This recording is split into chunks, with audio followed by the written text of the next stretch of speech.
Chizmo fell being one of the artists, I mean, one of the speakers,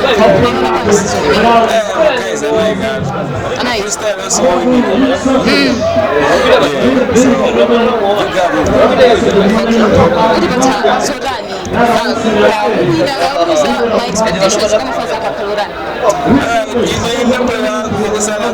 freestyle. Of course, my main idea was to promote my mixtape. So I just had to link up with Makosana Interviews. Give me a chance, because now I'm on the phone and I was like, 10 to 8, because it's a good thing for I had to do that. I will go, I lose. So I was there to talk about teaching music.